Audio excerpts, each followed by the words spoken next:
Do you wish that you can feel golden all the time? It's quite possible that you don't feel golden all the time, but after much reflection, self-observation, and inspired action, I've figured out some secrets to feeling great and golden. And I really believe that having these tools in your toolbox that you can use on a consistent basis is really going to help with everything that you do in your life. So although I really believe very, very strongly in a morning routine above and beyond anything else, there are a couple of other tools that are really, really important that will help you set up your day, that will help you enjoy your day, that will help you enjoy your next day and the day after, that I believe that people need to incorporate into their lives, especially as salon owners, hairstylists. We are dealing with the public, and we are forging relationships, we are exchanging energy, and oftentimes we're absorbing energy as well, and we don't know what that does to our bodies and our minds. I have some notes here because I really wanted to cover these 5 really key elements to help you feel golden all the time. And my first one, which I believe is very, very important above and beyond anything else, is gratitude.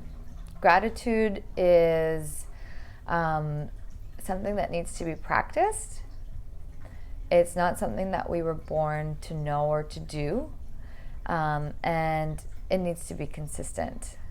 And how practicing gratitude, it would be either writing in your journal what you're grateful for, having a reason why you're grateful for it.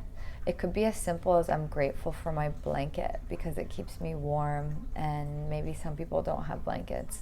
It doesn't have to be complicated. Sometimes the most things that we're grateful for are in our everyday lives that we may take for granted. So I practice gratitude every day, and there was a small bout of time. It was about 2.5 weeks, about a month ago, where I kind of stopped for some reason, and I noticed a major shift in my mood. It was very noticeable within myself. So I jumped right back on it, get on this gratitude train. Another really important thing about gratitude is expressing it.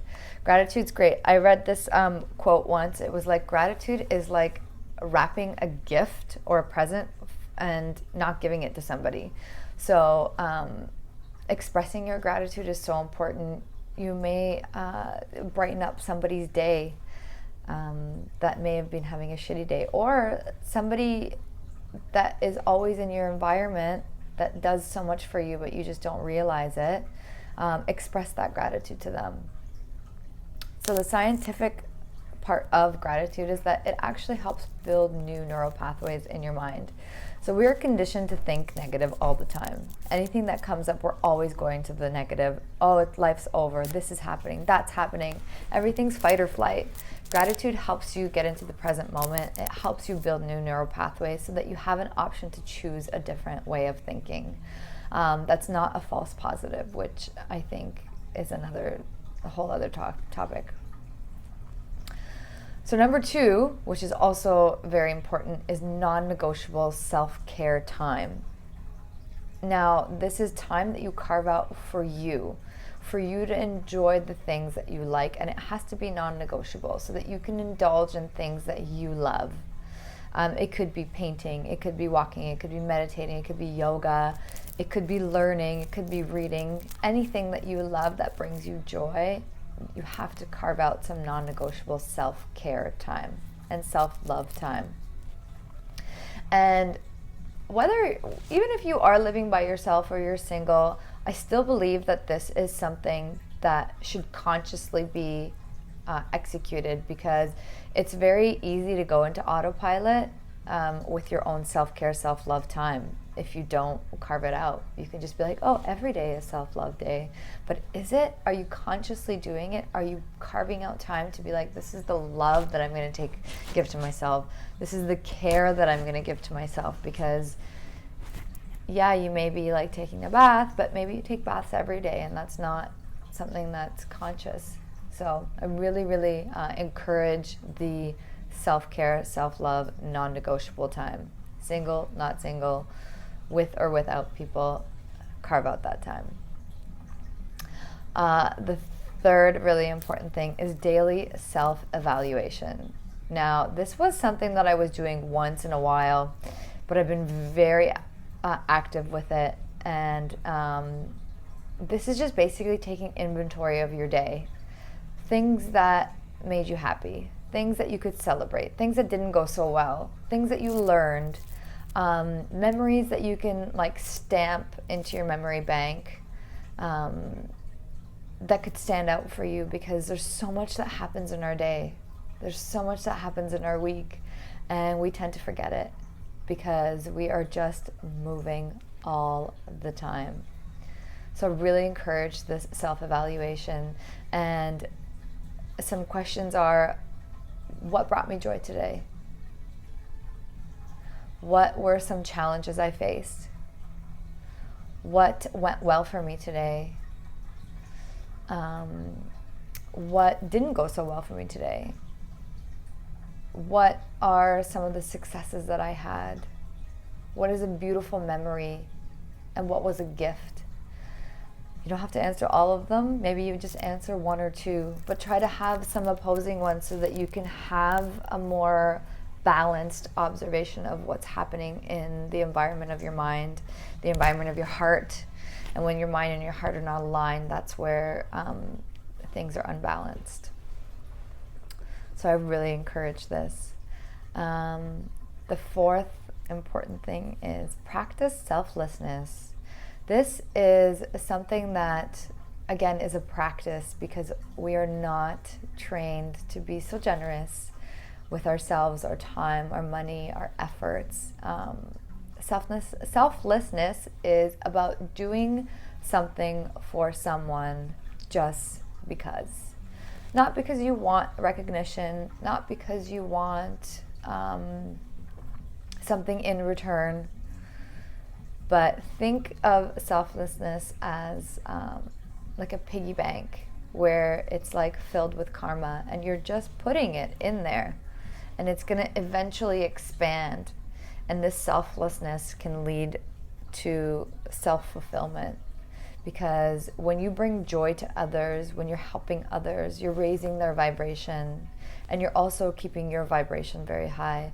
And joy is amplified when it's shared with others. So it's not an easy task, and it's not something that comes to our minds so easily, but I really encourage this. You will feel so amazing, and nobody needs to know.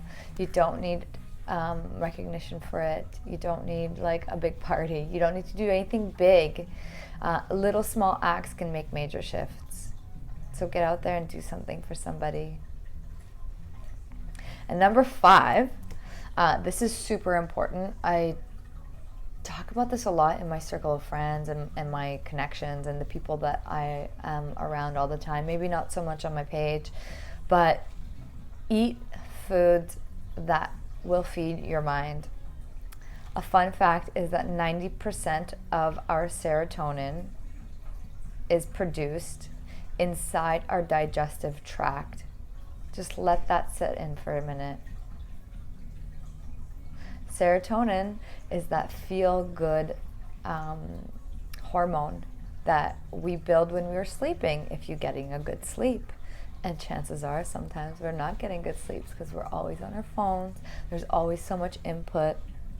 However, the body being such an amazing technology, we have the opportunity to produce 90% of our brain's serotonin in our gut.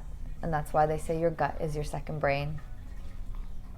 So serotonin regulates your mood, your behavior, and it impacts your entire well-being. So if you're eating foods that are not going to help build the serotonin, Maybe you're eating a lot of fried foods, you're eating a lot of sugar, a lot of caffeine, you're not drinking a lot of water. Maybe you're not even eating for hours. I know that in salons, we can go hours without eating because we just want to do more hair or want to fit people in, or we just want to be a people pleasers. But the person who gets harmed the most is you and your body and your brain. So next time you decide not to eat, just remember you are robbing yourself of serotonin. I'm not gonna preach about food because everybody's diet is different and everyone has different beliefs about their diet, but a whole balanced diet at the end of the day is gonna help you produce serotonin. So whether you are vegan or vegetarian, whether you are paleo, whether you're gluten-free, no carbs, whatever it is, just make sure that your diet is balanced. You're drinking water, you're not overdoing it in the caffeine or the sugar, and already you'll be winning. Already your brain is going to be getting the fuel that it needs to be able to help the rest of your body, because this is like one machine. We only have one. And if we don't take care of this, it won't help this, and nothing else will be able to function optimally. Now, these are the 5 things that I practice every day. Seems like a lot of work, but just like anything else, it's a practice.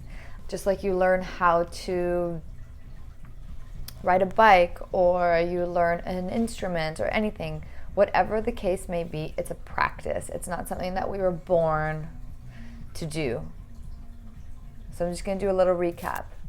Practice gratitude, non-negotiable self-care, self-love time, daily self-evaluation, practice selflessness, and eat the right foods for your mind so that you can produce that feel-good hormone. Do these daily, and maybe if you don't do them daily, at least do them often. Do them as often as you can, because the more that you do them, they become your natural state of being. The more that you do them, they become your natural state of being. I just want you to understand what that means. And I want to encourage you to put time for yourself, as a salon owner, as a hairstylist. Get out there and take care of yourself.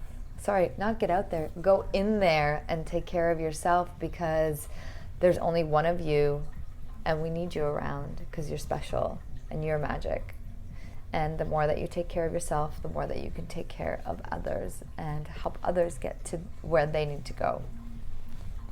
So with that being said, I send you blessings for your golden days. May you have many golden days coming up. Practice these 5 things daily in small increments. Share them with people so that others can help you raise your vibration.